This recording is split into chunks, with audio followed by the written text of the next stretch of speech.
सन 1947 की गर्मियां। देश भर में एक सीक्रेट ऑपरेशन के तहत अंग्रेज अफसर सनसनीखेज दस्तावेज जला रहे थे, टनों के हिसाब से। वो मिटा रहे थे कुछ ऐसे सबूत जो किसी भी भारतीय के हाथ नहीं लगने चाहिए थे। ऐसा क्या था उन कागजों में, और कौन था ये सब करवाने वाला? Sir Conrad कॉरफील्ड।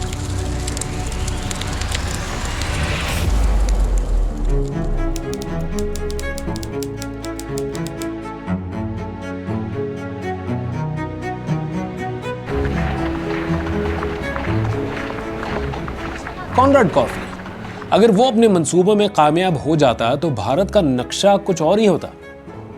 वो भारत के राजाओं का दीवाना था, सत्ता को उनका हक मानता था, और उसे दिलाने के लिए वो ना सिर्फ भारतीय नेताओं बल्कि अपने बॉस लॉर्ड माउंटबेटन से भी भिड़ गया।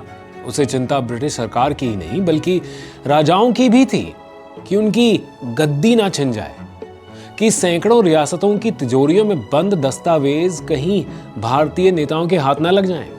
ये शर्मनाक दस्तावेज राजाओं की अय्याशियों और अंग्रेजों के साथ उनके रिश्तों के राज खोल सकते थे। मजे की बात यह है कि कॉरफील्ड 15 अगस्त को ही पैदा हुआ था, पर 1893 में। पिता अमृतसर के एक मिशनरी स्कूल में प्रिंसिपल थे। शुरुआती साल वहीं बीते, बाद में ज्वाइन की ब्रिटिश आर्मी, फिर इंडियन सिविल सर्विस, और वहां से बना वॉइसरॉय लॉर्ड माउंटबेटन का राजनीतिक सलाहकार। साथ ही ब्रिटिश सरकार के पॉलिटिकल डिपार्टमेंट का करता धरता था। यह डिपार्टमेंट ही सरकार और रियासतों के बीच सब कुछ मैनेज करता था, और इस डिपार्टमेंट को राजाओं के काफी काले राज भी मालूम थे। भारत की राजनीति पर उसकी काफी गहरी पकड़ थी, क्योंकि माउंटबेटन से पहले वो कई वायसरायों का सलाहकार रह चुका था। कॉरफील्ड यहाँ के राजाओं और रजवाड़ों की शान शौकत से खासा प्रभावित था, और उसने एक किताब भी लिखी थी, the princely India I knew from Reading to Mountbatten. उसने लिखा कि उसका भारत के राजकुमारों से परिचय पहली बार लाहौर दरबार में हुआ था। दरबार में बैठे ये सजीले राजा भारत की पुरानी सभ्यता और संस्कृति के प्रतीक थे। इन राजाओं का आजाद बर्ताव सरकार के अधीन काम कर रहे दूसरे भारतीयों से बिल्कुल अलग था।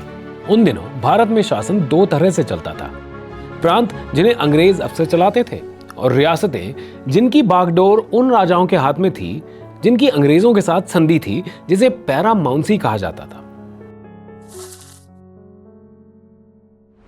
And now the Second World War exploded across the earth.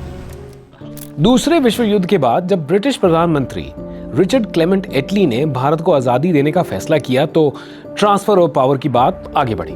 कॉरफील्ड का पूरा जोर इस बात पर था कि ट्रांसफर ऑफ पावर में राजाओं की आजादी पर कोई आंच ना आए, उनका राज बना रहे। वो चाहता था कि अंग्रेजों के जाने के बाद राजा और नवाब खुद तय करें कि वो भारत में जाना चाहते हैं, पाकिस्तान में जाना चाहते हैं, या दोनों से आजाद रहना चाहते हैं। जाहिर सी बात है कि भारतीय नेता इसके सख्त खिलाफ थे। यहां तक कि कॉरफील्ड के बॉस लॉर्ड माउंटबेटन भी अपने सलाहकार से सहमत नहीं थे। माउंटबेटन की राजाओं के बारे में अच्छी राय नहीं थी। जाने माने ब्रिटिश जर्नलिस्ट लियोनार्ड मोस्ले ने अपनी किताब the last days of British Raj उसमें लिखा, माउंटबेटन भारतीय राजाओं को इमेच्योर और घिनौने लोग मानते थे। उन्हें लगता था कि बेवकूफों के इस समूह ने कांग्रेस की बढ़ती ताकत के बावजूद अपने प्रशासन को डेमोक्रेटाइज नहीं किया, और जब 1935 में उनके पास भारतीय फेडरेशन में शामिल होने का मौका था तो उसे गवा दिया। कॉरफील्ड परेशान था। वो माउंटबेटन पर दबाव डाल रहा था कि राजाओं को उनका हक मिलना चाहिए, पर वॉइसरॉय उनकी बातों को नजरअंदाज कर रहा था। तब माउंटबेटन को बिना बताए कॉरफील्ड ने चुपके से लंदन में लॉर्ड लिस्टरवेल, जो उस समय लेबर मिनिस्टर थे, उनको खत लिखे, गुजारिश की कि किसी भी कीमत पर ये रियासतें भारत में शामिल ना हो। यहां तक कि वो खुद भी लंदन पहुंच गया ताकि 15 अगस्त 1947 को हिंदुस्तान के साथ साथ करीब 600 रियासतें भी स्वतंत्र हो जाएं। पर माउंटबेटन को इस सफर की भनक लग गई। जर्नलिस्ट लियोनार्ड मोस्ले ने लिखा, माउंटबेटन को यह तब पता लगा जब वो दिल्ली से लंदन अपने हवाई जहाज से जा रहे थे, और पायलट ने उन्हें बताया कि इसी जहाज में कॉरफील्ड ने भी लंदन से दिल्ली की यात्रा की थी।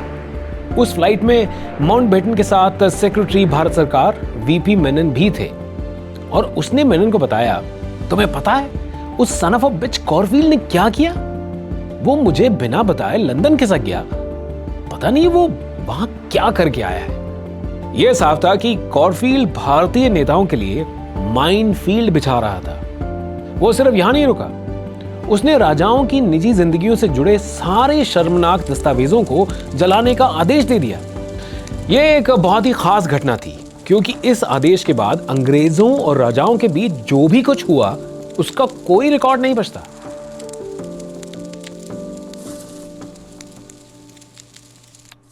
पंडित नेहरू को जब इस बात का पता चला तो उन्होंने लॉर्ड वेवल और फिर लॉर्ड माउंटबेटन को 2 बार खत लिखकर कड़ा विरोध जताया।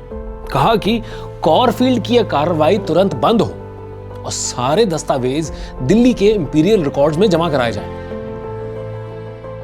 13 जून 1947 को वायसराय ने एक मीटिंग बुलाई जिसमें नेहरू, जिन्ना, कॉरफील्ड और कई अन्य नेता शामिल थे। माहौल शुरू से ही टेंस था।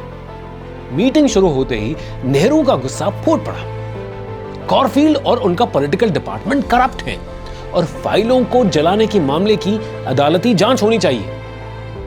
कॉरफील्ड ने माउंटबेटन की तरफ देखा पर वायसराय कुछ नहीं बोले। उधर जिन्ना पहले तो बोले कि नेहरू को अगर इस तरह इमोशनल होकर बेबुनियाद मुद्दे उठाने हैं तो इस मीटिंग में बने रहने का कोई मतलब नहीं। पर उसके बाद जिन्ना ने भी माना कि कॉरफील्ड को दस्तावेज इस तरह नष्ट करने का कोई हक नहीं था। जब ट्रांसफर ऑफ पावर की बात और आगे बढ़ी तो लॉर्ड माउंटबेटन चाहते थे कि कॉरफील्ड एक ईमानदार मीडिएटर के रूप में राजाओं को 15 अगस्त 1947 से पहले भारत में शामिल होने के लिए राजी करें। उन्होंने कॉरफील्ड को इस बारे में राजाओं के साथ एक कॉन्फ्रेंस करने का आदेश दिया, पर कॉरफील्ड के दिल को यह गवारा नहीं था। उसका मानना था कि इससे राजाओं की बार्गेनिंग पावर को नुकसान होगा। माउंटबेटन के कहने पर उसने 25 जुलाई 1947 को यह कॉन्फ्रेंस बुलाने का फैसला किया। लेकिन उसी दिन कॉरफील्ड ने अपनी रिटायरमेंट की अर्जी भी डाल दी।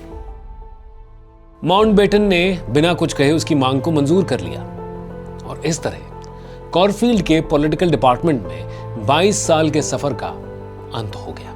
जाते जाते कॉरफील्ड इस बात को लेकर इमोशनल था क्योंकि वो अपने दोस्तों यानी राजाओं के हितों की रक्षा नहीं कर पाया। यह थी कहानी सर कॉनरैड कॉरफील्ड की, एक ऐसा अंग्रेज अफसर जिसकी वफादारी अपनी सरकार या वायसराय के साथ नहीं बल्कि भारत के राजाओं के साथ थी। उसके कामों ने भारतीय नेताओं के लिए एक माइनफील्ड बिछा दी थी और अगर उसकी चलती तो भारत का नक्शा कुछ और ही होता।